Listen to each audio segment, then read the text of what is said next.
Ladies and gentlemen, good day and welcome to Bajaj Consumer Q2 FY22 earnings conference call hosted by ICICI Securities Limited. As a reminder, all participants' lines will be in listen-only mode, and there will be an opportunity for you to ask questions after the presentation concludes. Should you need assistance during the conference call, please signal an operator by pressing star then 0 on your touchtone phone. Please note this conference is being recorded. I now hand the conference over to Mr. Manoj Menon, Head of Research, ICICI Securities. Thank you, and over to you, sir. Hi, everyone. A wonderful good morning and good afternoon, depending on the part of the world you're joining from. At ICICI Securities, it's our absolute pleasure to host the 2Q FY22 results conference call of Bajaj Consumer Care Limited. Today, from the management side, we have Mr. Jaideep Nandi, Managing Director, Mr. Dilip Kumar Maloo, Chief Financial Officer, Mr. Kushal Maheshwari, Head Treasury and Investor Relations, and Mr. Richard D'Souza, General Manager Finance. Jaideep, sir, over to you. Okay. Thank you, Manoj, for hosting this call, and good morning to everybody from India. My name is Jaideep Nandi, and I am joined by, as Manoj said, Mr. D.K. Maloo, our CFO, Richard, who's our General Manager Finance, and Kushal, who's our Head of Treasury, as well as some of my colleagues from the Management Committee. So let me take you through the performance of the company for Q2 and first half of the FY22 before we open the house for questions. The quarter was a challenging one in face of category slowdown and rising input costs. After a robust sales in June and July, which witnessed high-teen growth for the company, we saw a sharp decline in sales in the months of August and September. The company reported a sales turnover of 212.2 crores for the quarter, which is 4.3% lower over the corresponding quarter of the previous year. In hair oils, the sales decline for the quarter was 2.1% by value and volume decline of 0.7%. For the half year, the sales turnover was at 424.2 crores, a growth of 2.6 crores over last year. In hair oils, the sales value and volume growths were 8% and 10.2% respectively. The gross margin for the company was at 59.1%, which is 40 basis points higher on a sequential basis, but lower by over 6% on a year previous quarter. Last corresponding quarter. We have taken calibrated price increases of about 5% during the year and are working on about 20 cost-saving projects to partially offset the steep commodity price inflation. The drop in gross margin over last year was primarily due to sharp increases in LLP, RMO, as well as packing material prices in the year. We have taken another price increase of approximately 2% with effect from November. We'll continue to keep a close watch on the commodity prices, demand conditions, competitor landscape, and decide on further pricing actions in the future accordingly. The EBITDA for the company for the quarter was at 50 crores with a margin of 23.6% for the quarter. PAT for the company was at 47.3 crores against 57.3 crores for the corresponding quarter last year. The top line of the company was negatively impacted mainly due to three factors in the quarter. Geographically, South and West did well as a region for overall hair oils. This is borne out both by the Nielsen data. The company also recorded double-digit growth in both these regions in this quarter. Unfortunately, these are under-indexed markets for us. On the other hand, our over-indexed markets of Bihar, UP and parts of central India, and restricted mainly to these markets, severely declined in the quarter, mainly in August and September, for hair oils as a category, which had an adverse effect on the company. Secondly, as we have been witnessing for the past few quarters, the consumer downtrading continued in the quarter with the amla and coconut categories being the fastest growing oils. Although our presence in these categories are low currently, our direction to complete and balance the portfolio in hair oils should de-risk our top line in the mid to long term. Lastly, with many rural markets slowing down, key wholesale markets, again in the north and central parts of the country, saw severely reduced footfalls in August and September. Our company had double-digit decline in wholesale, while both urban retail as well as direct rural saw near double-digit and flat growth in the quarter respectively. With the market showing slight signs of recovery in October, we expect the demand conditions to be normalizing in the coming months. While wholesale has been a dampener to the performance, most of the key initiatives taken at the beginning of the year have been doing well. broad-basing the portfolio to reduce our over-dependence on Almond Drops, improving distribution reach in West and South, as well as increasing the urban retail footprint in select cities in North, East and Central India have been yielding results. Both modern trade growth and e-commerce scale-up have been as per plan. Modern trade registered mid-teen growth on the back of better store executions, assortment optimization, as well as increase of distribution footprint. While August saw lower than expected footfall for big day events, improvements were seen towards the end of September and October for modern trade. The e-commerce business for the company continued to scale up well with doubling of business quarter on quarter, and the business now contributing to nearly 4% of turnover. Listing expansion across key retailers, investments on brand visibility on key platforms, activation of the non-ADHO portfolio continue to yield results as per plans. More than one-third of the sales came from non-ADHO brands in B2C e-commerce, which is the highest ever till date. Almond Drops continued to get media support across TV, social media platforms and print media support in key markets. Promotional support through consumer offers and select SKUs across key geographies continued during the quarter. Bajaj Amla Aloe Vera has been scaling up well in select markets of North and Central India with over 50% growth in the quarter and over 70% on a YTD basis. Rural focused TV campaign started in Q2. This was supported with print media in focus states. Bajaj Pure Coconut Oil launched in select markets of West, East and South has been getting good responses from the trade and customers. The product will be used to improve our distribution footprint in these under-indexed markets to leverage the next set of launches in GT that is planned in the next few quarters. Urban retail continued to do well with growth for the quarter close to double digits on the back of retail initiatives and outlet expansion in identified top urban cities. The thrust to increase our retail contribution will continue going forward.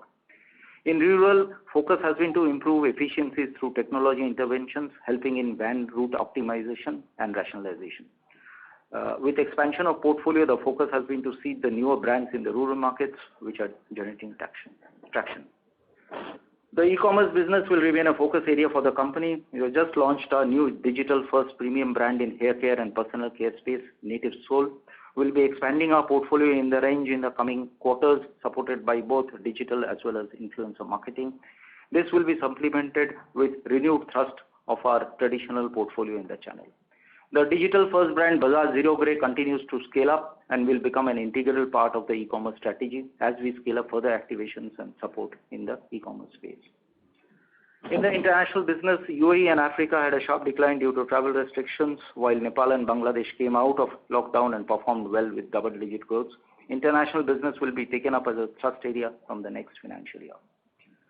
Various ESG initiatives are being taken to reduce carbon footprints and greenhouse gas emissions, especially in case of packing materials. There has been a reduction in consumption of approximately 14% in glass bottles, cartons, laminates put together through optimization and rationalization of specifications. The process will continue in the future. Plans are also underway to ensure that bulk of our packing material is of recyclable material.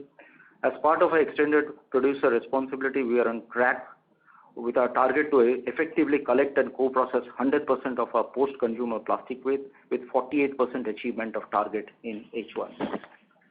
At this stage, while on one hand we will keep reacting to the market conditions tactically, on the other hand we will keep investing in building capability and strength to achieve our mid to long-term aspiration of delivering sustainable growth through broad basing our portfolio, both in the hair care and personal care space with focus obviously on hair oils, making forays into the under-indexed markets of West and South, scaling up our international e-commerce business, as well as improving our execution excellence, process systems and focus on ESG initiatives.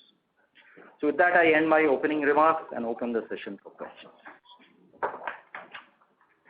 Thank you very much, sir. Ladies and gentlemen, we will now begin the question and answer session.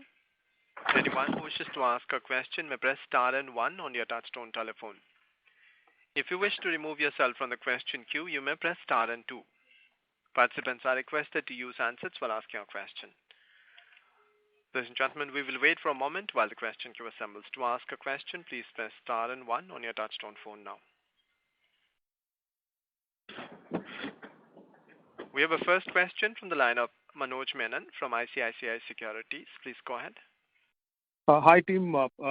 First of all, good performance on the diversification, efforts and some of the new products, definitely looks great. But having said that, in my mind, the biggest elephant in the room is actually the ADHO performance. Obviously, you did allude to, and your presentation has been fairly disclosure friendly. But my question is, is it really a market growth issue, or a seasonal issue, or is it really a sales issue? What I just wanted to, request JD to explain in which, however quantitative or qualitative, data which you might have on the core category growth itself. While you are doing a lot of efforts on diversification, but the criticality of ADHO growth is very critical. From having resources, let's say, to fund a lot of these multiple ventures, etc.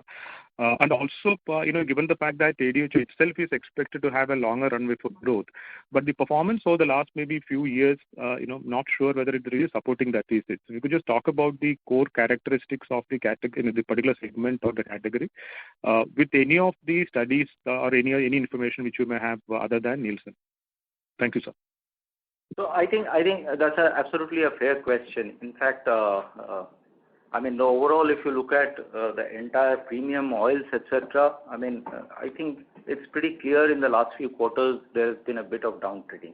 But having said that, ADHO being one of the largest brands in the hair oils category, I think it is, onto us as well to see how we can scale up ADHO's business itself. If you look at, except for the last 2 months of August and September, if you look at across the last 3-4 quarters, ADHO's growth has been generally pretty good. In fact, what we wanted to expand both in terms of urban retail, where we wanted to seed ADHO where our presence was low, as well as in terms of deep rural, I think the work had started off pretty well.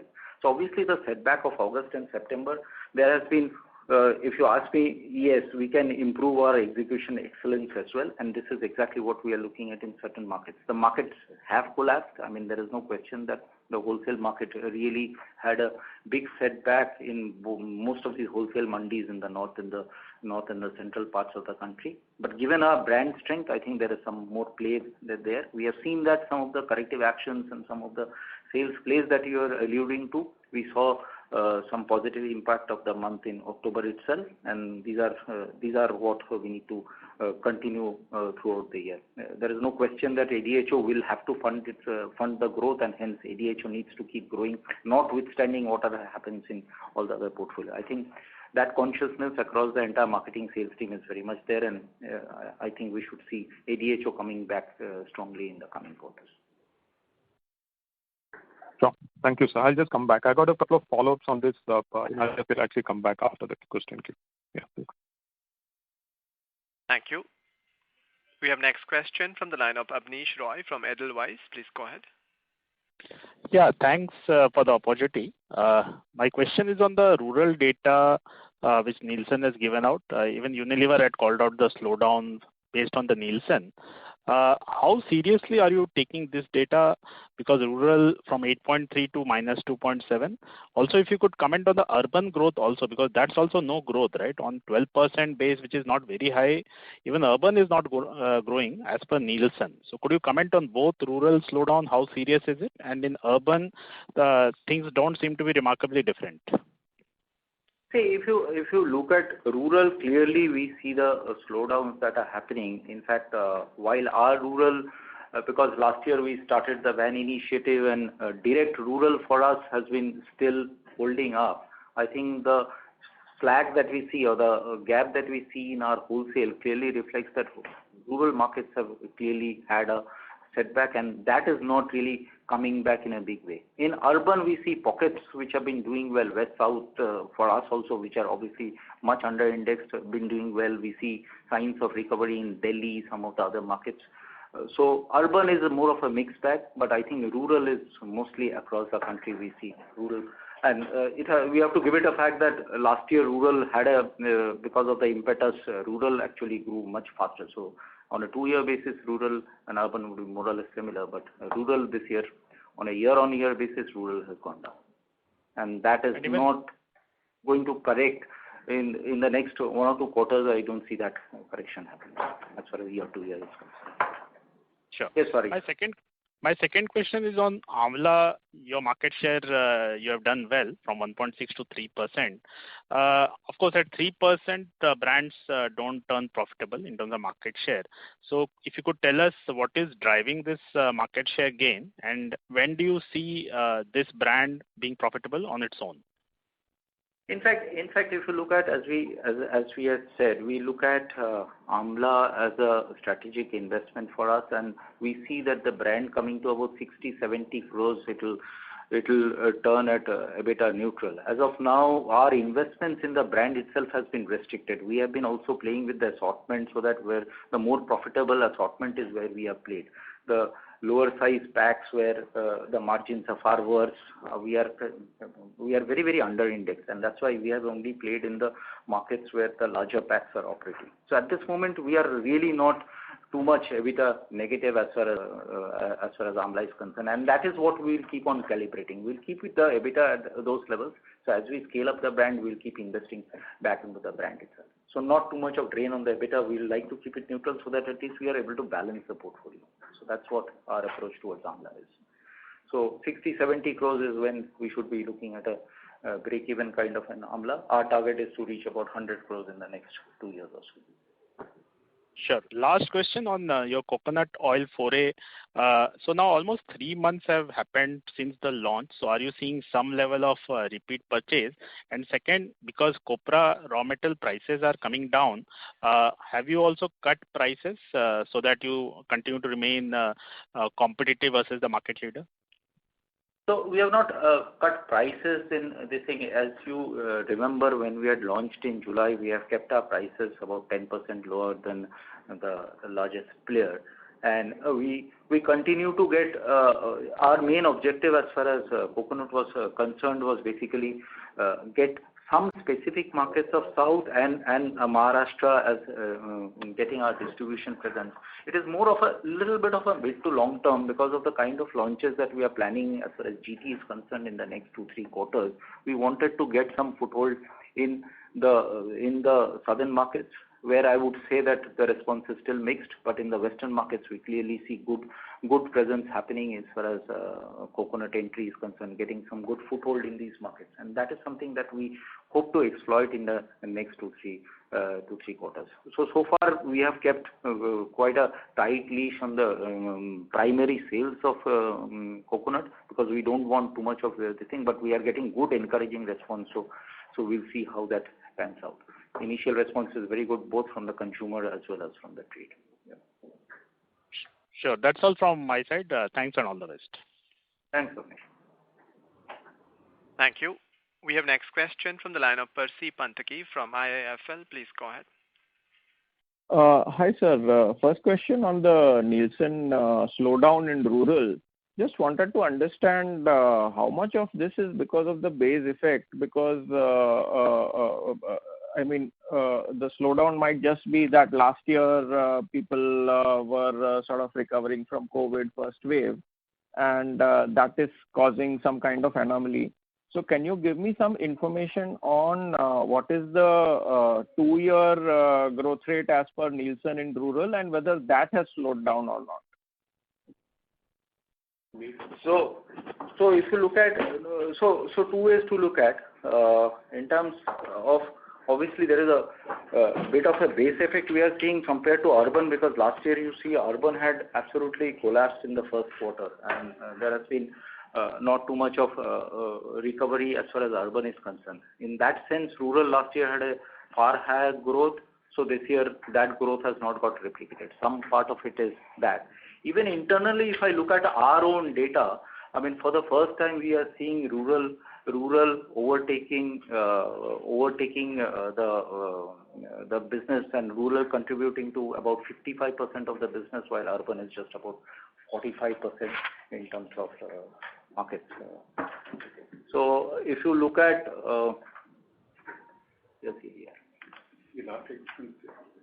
so I just get you the 2-year CAGR for. So this is what we are looking at. So rural, in terms of numbers for us, is still higher, but in our case, as I said, because our wholesale had collapsed, the numbers are far stronger. If you look at half-year results, retail for us is about 23% growth, wholesale is at -15%, and the rural markets is about a 4% growth. And that is because of direct rural that we are doing, which is with the van sales, etc. So that is what we are seeing as far as the market is concerned. Right. But even if I look at your,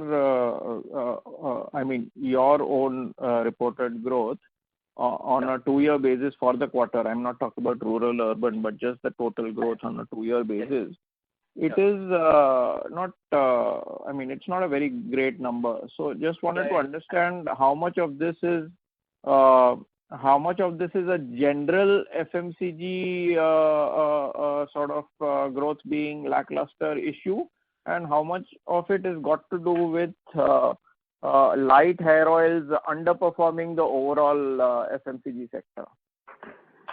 If you look at the overall hair oil in 2-year CAGR that you saw, rural is still better than urban on a overall basis, if that was the question that you were asking. So that is as per Nielsen, sir, or for you? As for Nielsen, okay. For us, rural has been doing better. So rural is on a higher growth than urban. Now, urban, this quarter, if you look at specifically, we had a double-digit decline as far as the wholesale is concerned. Wholesale really went down. It was over 20% decline in this particular quarter, and as I said, for the half year, about 15%. So this is where our decline is coming, which is also part of it is from the rural market. Understood. Overall, it is flat. Yeah. So second question is on the input cost inflation. Your gross margin is down almost 700 basis points YOY. So just wanted to understand what is the inflation trends, and if you have taken any price action to offset this, and just some understanding on the gross margins going ahead. So gross margins will, I think, remain under pressure because as far as Q3 is concerned, we don't see any softening of prices either in LLP or RMO, so neither packing material. So the prices, that's why we have taken a 2% price increase as far as October is concerned. Now, we also, given the way the consumer trends are with so much of down trading happening, we also need to protect our brand, and hence we will also look at how competitive action is and hence calibrate our price increase. Ideally, we would have liked to take a much higher price increase, but given the market scenario and the economics, I don't think we will be taking more than 2% at this stage. But we'll keep monitoring the prices, and in case we need to take a further price increase, maybe in the next quarter we'll look at another price increase if it is so required. But at this stage, we'll take the hit on gross margin. And how much is the cost inflation as it stands today versus what we've already seen in your Q2 results? Because even after whatever charge out is there in your Q2 P&L, the average cost of that versus the average input cost basket today, that itself would have gone up further, right? Versus, sorry, can you repeat that question? Q2 versus what? Q3. So as the input costs stand today versus what input costs were charged out in your Q2 P&L, there would be a further inflation, right? So if I look at the spot prices today versus what you had in your Q2 P&L charge out, how much would that inflation be? The question is consumption versus purchase, right? So what consumption we have booked in Q2 versus what are the purchase and current prices, and hence what are current prices versus what has been charged out into Q2 P&L? I've got your point. So consumption charges actually as it will come in Q3 material cost versus what it was in Q2 because it would have carried forward of Q1. So that if you look at will not be too significantly different because while we see RMO prices hardening, we also see LLP prices softening. So overall the impact even between Q1 and Q2 you did not see too much.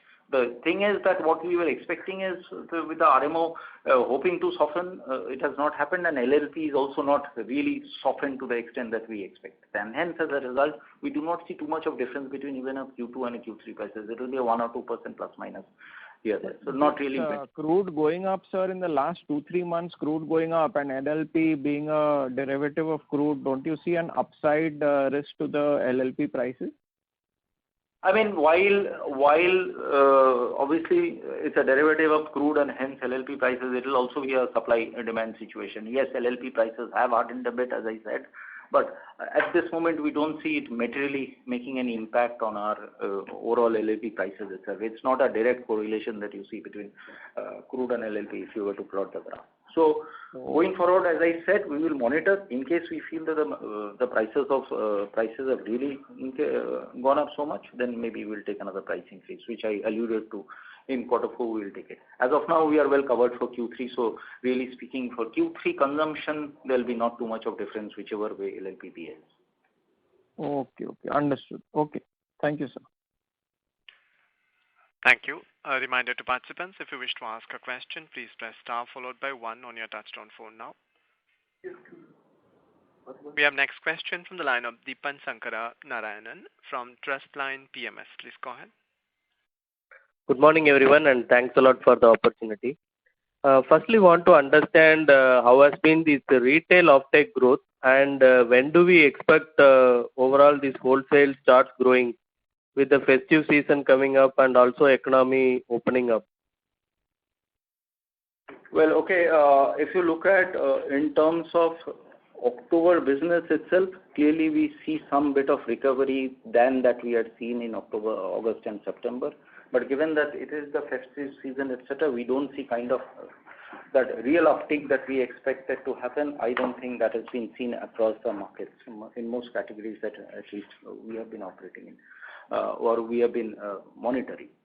So having said that, there are certain markets where we see the recovery to be still a little slower, especially markets of Bihar, Madhya Pradesh, Uttar Pradesh. But other markets of the north, east, west, south, etc., we see markets becoming a little better than what these other markets are.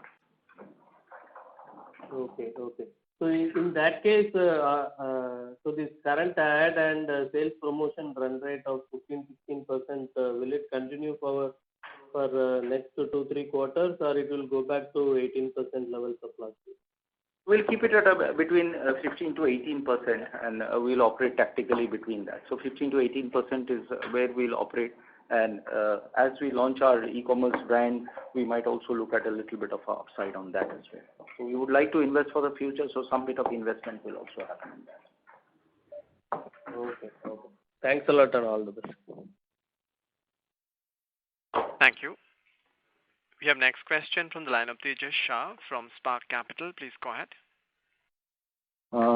Hi, thanks for the opportunity. So my question pertains to gross margins. So we are almost tracking at lower band of our historical margin band.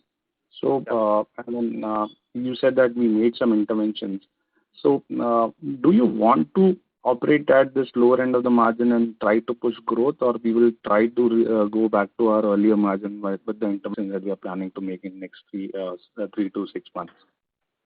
See, with this unprecedented price changes that has happened in our key raw materials, I don't think we are in a position, I don't think the market economics also would support a full-fledged passing of the price increases. So we also see that most of these price trends will always be cyclical. Historically, you will see it as cyclical. And if you were to take most of the price increases, one is we are not sure whether how outpriced you will be from the marketplace, because the marketplace is also a competitive place. On the other side, if you were to take a price increase and the price to drop, you would not be able to roll back the price drop. So that's exactly why we are taking them in a calibrated manner. We have just taken the third price increase for the year and keeping it open for another price increase if and when necessary. So at this moment, we will have to bear with this, but we expect that in the next 2 quarters or so, the prices to start softening. Okay. I'll just take this opportunity to give the numbers for the 2-year CAGR, which is basically that we saw for the urban, the 2-year CAGR is minus 2.9%, while for the rural markets, the CAGR is 2.9% positive, with an overall CAGR of minus 0.3%. These are the Nielsen numbers that come. Thanks, sir. Thanks for that. Minus 3% and plus 3% for urban and rural respectively. Yeah. Yeah. So the second question pertains to our direct-to-consumer brand strategy. So 2 years back, it used to be novelty. Now it is like everybody's doing the same thing. So how do you stand out in that crowded market, and what is our value proposition which will click versus all the brands which have been launched? And then now, right from startup to established companies, everybody is going that path. Yes, absolutely. Absolutely, and I think there will be not too many choices left for most organizations if they have not already jumped into the bandwagon, and hence, we are already late in this e-commerce space. As you remember, last year, about 5 quarters back, our contribution to e-commerce was about 0.5%, far more under-indexed than most of our competitors. Now we have bridged the gap a bit at 4%, and we think that we have enough within ourselves to push for this strategy. Today we are launching Native Soul. I will not be able to talk of some of the other launches that we are planning, which you will see sometime about in Q3 and we'll be talking of another brand. But I think for us, as far as a company is concerned, both with the traditional portfolio that we have, as well as the new D2C brand that we are launching, we have enough and more to fight in this space. One of the things that we keep saying is that this is a far more democratic space, and given the equity of Bajaj, we can use in our traditional portfolio and any other hair oils that we launch, as well as some of the niche categories that we can get into, where I think it is a function of how good we are in terms of our digital and influencer marketing skills. I think there is enough and more for us to be playing in this portfolio. I think in terms of skill set, infrastructure, we have built it up, and I think like most of the other large players who are getting into, I think there is enough and more for us also to be playing in this space. And given that it's an absolute number that we are chasing as a percentage to our turnover, I think we have a better success rate possibility than most of the larger players who will be looking at similar numbers in a similar pie. But sir, in both our D2C brands, Native Soul's launches, we are not leveraging Bajaj's name, at least that's what appears from what we checked on Amazon. So how does it work then? So this is in an absolutely nascent stage. This is just a pre-launch, if I were to use such a word. It's a soft launch, maybe that's the word. You will be seeing by about Q4 a Native Soul having a full range of its own. We are looking at about 20 to 30 products under the Native Soul brand itself, which is basically in the hair care, personal care space, as well as we'll get into both digital and influencer marketing that we are talking about. Parallelly, we are also looking at another range which we think might be relevant for our Bajaj name itself, which we'll be parallelly putting it across along with the traditional portfolio that we'll have. So with that, we feel that as a comprehensive e-commerce strategy can be built up, which in fact in the other range that we are talking about, the Zero Grey will actually amalgamate into that space itself. And as an overall strategy, I think this is what we would have enough and more to play with. Okay, that's all from my side, and sir, happy Diwali to you and the team. Thanks. Happy Diwali to you. Yeah, thank you. Thank you. To ask a question, ladies and gentlemen, please press star followed by 1 on your touchtone phone now. We have next question from the line of Shirish Pardeshi from Centrum Capital. Please go ahead.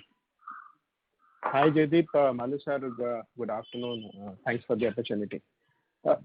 I'm on a slightly different note, and if I put a report card, not exactly a report card, but since the time you have taken over, and when I look at the journey, you started saying the wholesale dependence is very high, and then we were trying to improve our footprint. We did try to do van sales operation to improve our coverage, and then you focused about 2 quarters before from one brand Almond Drops to Coconut, and then in between we also have Amla.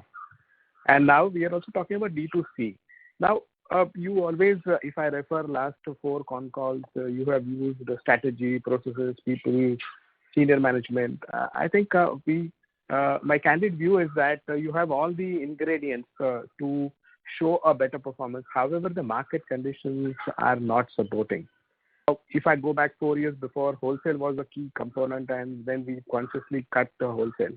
And now we're coming back, wholesale is a key important channel. So one, the question is around how we should look at this company being a single category from the hair oil, we had single brand, now we have 3 brands. Now, how do you see this company growing next 2 to 3 years? I mean, that's the first question.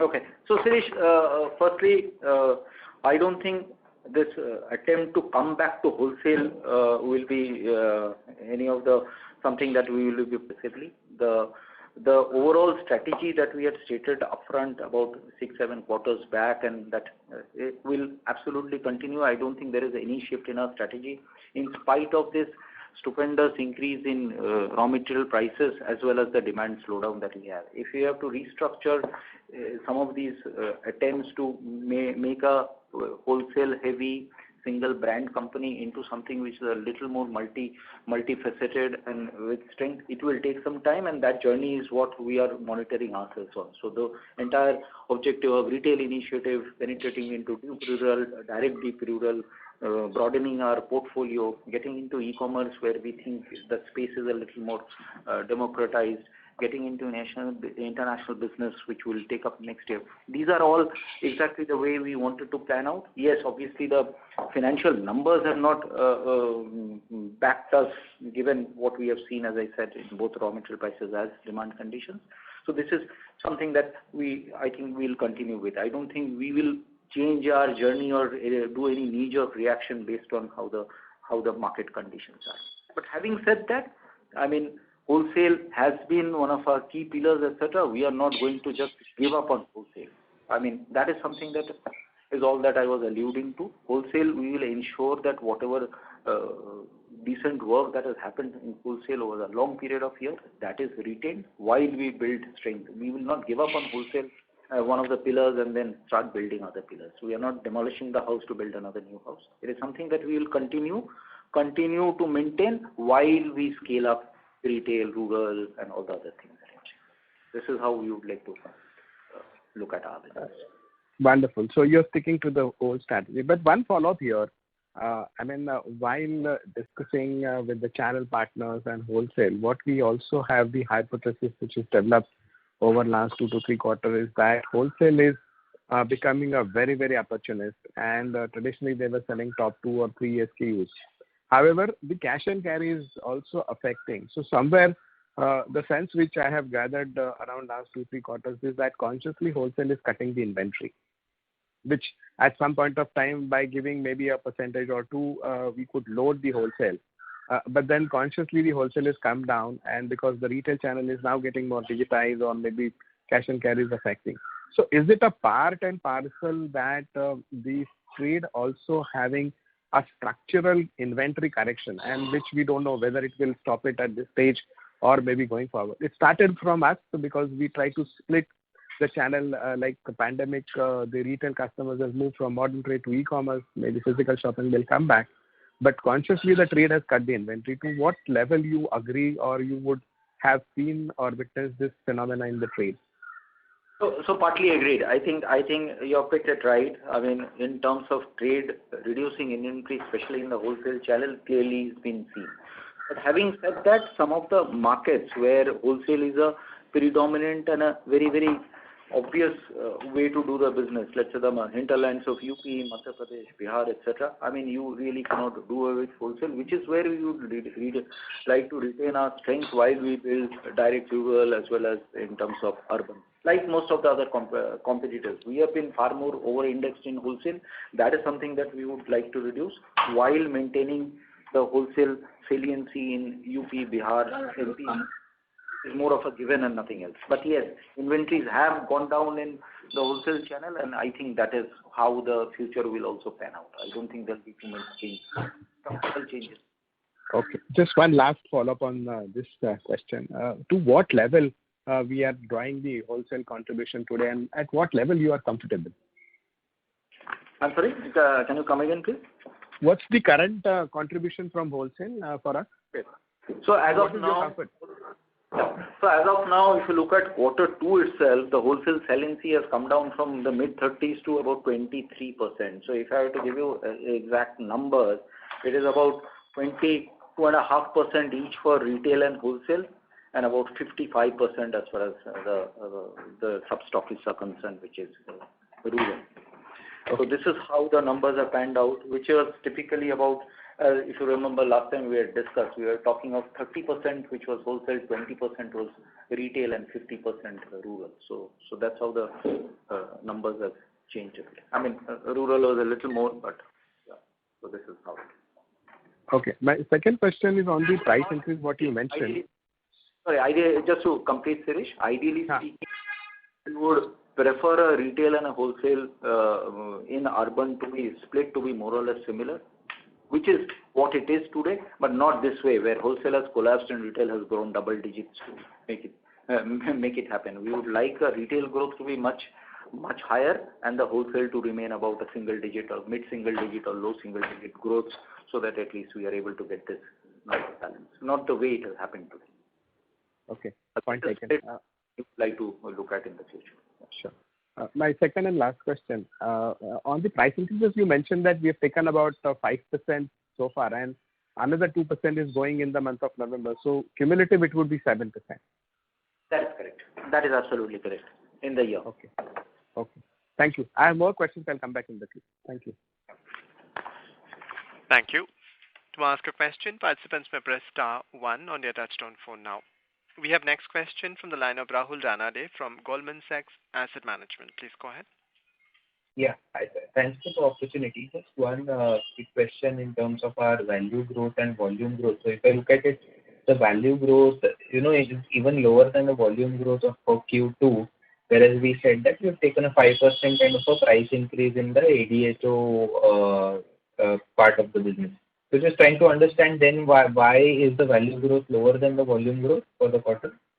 Yeah, two simple reasons. So one is obviously, as you have seen, that there is an inferior mix that has happened, which is where Amla and coconut has been scaled up, and that is what will continue to happen, where we will be pushing volume growth a little higher. So as of now, for example, ADHO has a saliency about 90%. Again, not the ideal way we would like to with ADHO going down as a business generator, but that's how it has turned out to be. ADHO is at 90% against a salience which typically was about 92%. So this is one part. The other part that has happened is, and this is a conscious strategy that we had taken, where we had been selling more of the larger packs of ADHO. All of them have been growing, right from 100 ml, 200 ml, 300, 500, 650. All of them have been our focus, because that's where we make more money. But obviously, per ml cost of that product is much lower as far as the smaller packs are concerned. So smaller packs, we have taken a bit of under indexing, while we have over indexed on the larger packs. So that has also had a positive impact on the volume and a negative impact on the value. Sure. And just in terms of gross margin, so what would be, kind of a sustainable level of gross margin? Obviously, if you look at it in the past, we have done, significantly higher gross margins levels of 65, 67% also. But now with, let's say, Amla and coconut being a meaningful part of the portfolio going forward, what would the gross margins look like on a sustainable basis? Let's say once, the LLP and RMO prices cool off to more desirable kind of levels. But on a sustainable basis, how should we think of gross margin? So that's what we have been looking at. So originally stated, the way we had planned out is basically looking at a gross margin coming to about 20 to 23%, which is actually what it is today because of the LLP and LLP and RMO. But we were looking at the gross margin coming to about 20 to 23% and then slowly scaling up, because the other thing that will also get scaled up is the expenses, the other expenses, etc., will start flattening out as our top line keeps growing. So we were looking at a gross margin coming to about 20 to 23% and then slowly creeping back to 24, 25. But 24, 25 is the kind of gross margins we would like to be playing with, EBITDA margins that we would like to be playing with on an overall basis. EBITDA margins, obviously. Because I would rather look at EBITDA rather than just pure gross margin play as such. Because if you look at even e-commerce brands that you have very high gross margins. But then EBITDAs will be lower because the cost that you will be putting in promotion and so on and so forth. So really speaking, it is better to look at the EBITDA margins rather than just sheer gross margins. Because if it is a single brand, single category, gross margins on a linear basis is easier to look at. But moment you are looking at a play and a portfolio, it is the EBITDA margin that we would rather be comfortable with. Sure, sure. And just for ADHO, what would have been the volume growth for the quarter? I think last we had a base of around 2%, if I'm not wrong. So the current numbers would be on that base. I'm sorry, can you come again? What was that? So no, in terms of volume growth for ADHO, what would that number be? Because I think September 20 quarter was a 2% kind of a growth, if I'm not wrong. Yeah, so it is actually, if you look at the overall numbers itself with a -4%, ADHO is also nearly exactly the same, because there is not too much of difference that happens. So ADHO is just a little higher than that number. So not really material difference as far as ADHO growth versus overall company is concerned. Got it. Okay, thank you. But significantly, if I had to just add a little bit of flavor to that, I think what we are seeing is all the larger packs, 100 ml and above, as a group, has been doing pretty well. Those are all positive, while the smaller packs is where the stress is. And that is also borne out by the fact that UP, Bihar, smaller pack markets, the LUP markets, as well as the wholesale having brought us down. So the smaller packs is where we have lost out a bit, while the larger packs have still stood up well on a two-year CAGR as well as on a 1 year growth basis as well, both on a quarter basis as well as on a YTD basis. Sure, sure. And the price increase, like when we talk about a 5% price increase through the year, it should be understood as a weighted price increase, right? But it will be across the SKU. It is a weighted price increase. Unfortunately, where the price bands are fixed like a 1 rupee sachet, etc., you can't really go down further on the packing of sachet. I mean, with a 2.5 ml, you can't really bring it down further. So there we have not taken the price increase.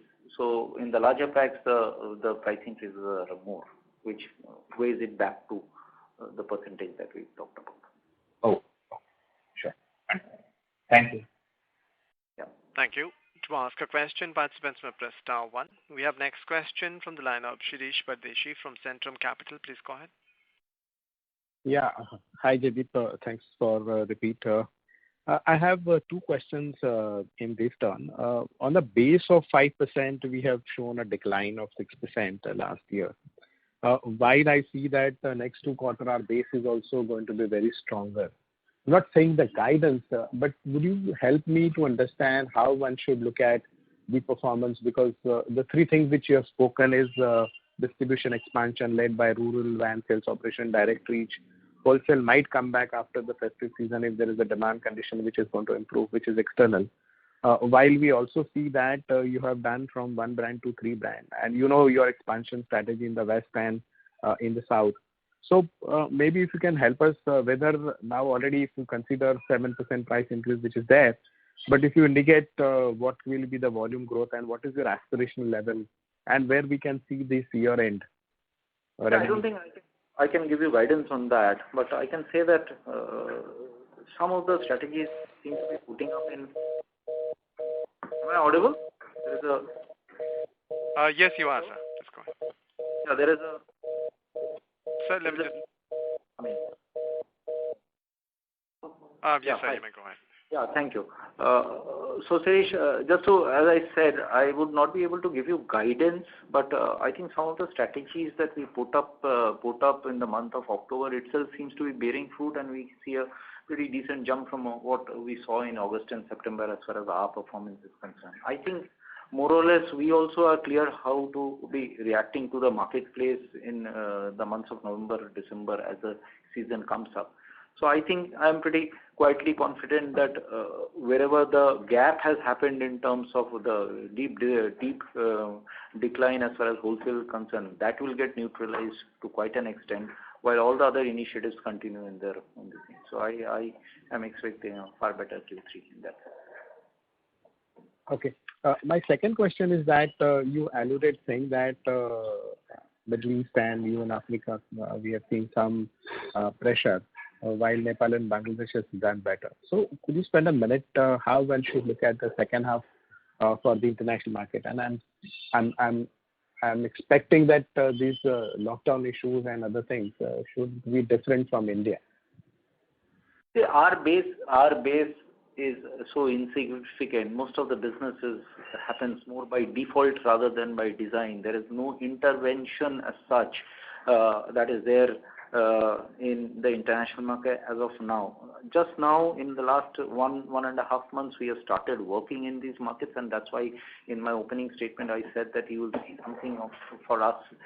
We are talking about as far as international markets in the next year or so. At this moment, it is more groundwork that is happening. And the reason for that is simple, because with a company which has been till now solely focused on one brand, as you are looking at expanding, we also need to be able to chew that we put on our plate. So how much we take on our plate is something that we need to be completely conscious of and ensure that those initiatives that we have taken up are actually starting to fructify. We have taken up an Amla, we have taken up Coconut, we have taken up e-commerce, we have taken urban and rural initiatives, as I said. I think, and with Coconut, we are looking at even the west and south. So this itself is something that we would like to stay on with for the next 2-3 quarters, have some positive signs that we are already seeing in some of these markets come back to us, while that e-commerce also keeps showing traction, and then we will start looking at furthermore. We don't want to take too much on our plate, not only from the balance sheet and cash flow point of view, but also from our own bandwidth point of view. I think we need to be a little careful on that. We don't want to make too many changes too suddenly. Okay, my last question is on again Nielsen, and now we're sitting on in the month of November. I'm sure you would have September numbers with you. What is the Amla growth rate in terms of volume value for the quarter, if you can help me to understand? And what is our growth rate for Amla? I mean, see, I have given you the our growth rate as well as the market shares. I mean, that should be given us some of the numbers. We have grown by volume of about 70%, and our market share has gone up from 1.7 to 1.3%. 3% market share. So you can do the maths backward. So Amla has been growing. Amla has grown on a year-on-year basis. Marginally grown, but better than some of the other brands which have declined.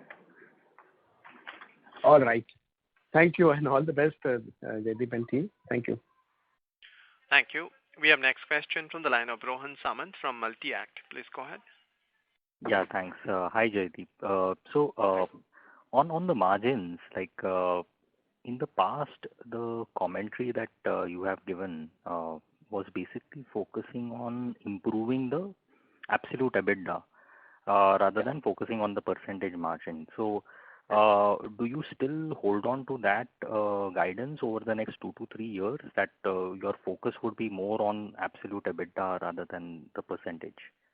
Absolutely. I think given the directional changes that we are trying to do and the initiatives that we are talking of, I think the overall play has to be where all the other cost elements of the company get neutralized. Like if you look at our company, one of the key discussion points that we always keep having is, why is our employee cost so high? And that is mainly because while as a company you need to be able to fight and have strategic thinking capabilities the way some of the larger players have, but in terms of our size, when you put that as a percentage to a sale, obviously will always look higher. Now that if you have to neutralize, and along with that the manufacturing and the admin and everything else, if you have to neutralize, we'll have to look at the company being broad-basing the organization. Now, broad-basing the organization, if you have to develop brands which bring in gross margins of the kind that ADHO brings, that would mean about a decade of investment in these kind of brands. Because that is the kind of equity you will have to build up so that you can pull in that. So ADHO focus needs to remain. ADHO needs to be built. In fact, one of the first questions that was asked is, when ADHO focus cannot go on. Now that is something, while there has been a bit of dropping of the ball in this quarter, ADHO focus will have to continue across all forums. I mean, for example, in this particular case, as I said, the low unit packs, the smaller packs have actually lost a bit, and that is something that we'll have to bring back very, very quickly, and that is what the focus has been. Other than that, I mean, the ADHO focus will have to remain where we get our EBITDA margins from. But overall, if you look at it as a percentage, we would not want to keep at a margin which is at 28, 30% or 32% EBITDA, because then you will not be able to reinvest in anything else that you are looking to develop. So over the next 3 to 5 years, that EBITDA margin of 23 to 25 is what we will target. It might be at 23, but that is on a neutralized and a normalized LLP, RMO, as well as in decent market conditions. I am not talking of very, very buoyant market conditions, but a decent market conditions where the market in hair oils is growing at mid-single digits or so. Sure. So basically, if we are looking at a 23% EBITDA margin, and in the past, the base that we started with was much higher. So essentially, your top line growth has to be at at a very healthy clip as compared to what we have seen in the last 2 to 3 years. So that is something that you're looking at, right? In terms of again, if you will have to compare the bases a little more in a more normalized manner with a kind of unprecedented price increase that you have seen in LLP and RMO. The 23 is something that you are seeing today. If the bases were to be normalized, if the LLP and RMO were to be normalized back, this number of 23 itself would have looked 28, 29. That is because we have not really big time invested in some of the larger brands. So that our own investment will also remain calibrated because of our pressure that we see in LLP and RMO. We will also calibrate our investment so that we don't have a big hit on our EBITDA margins as such. So there will be some dilution, but yes, in a normalized situation, these are the kind of numbers you would have looked at a 23 to 24% margin. Yeah. Sure. Thank you. Thanks.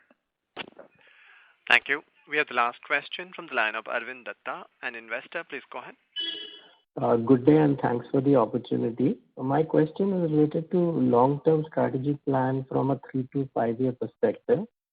Are there any plans to enter in other personal care segments, or we want to remain a single product company? And the second part of it is that today we are a 1,000 crore company, and if we have to scale up to 2,000 crores or 3,000 crores over the next 5 to 10 years, we will need to have a portfolio of other personal care products. You have the distribution network, so why not leverage by launching other personal care products, especially on an Ayurvedic theme? This is my question. So, no, absolutely right question, and this is something that we have been anyway exploring, and some work has already happened in this area. I mean, if you have been tuned into our commentary, we have been looking at some of the extensions of using our Almond Drops portfolio itself. I'm not sure still whether Ayurveda is somewhere we will have the requisite strength to get in, and whether our name would bring in that kind of an equity as some of the other larger well-known brands do bring in.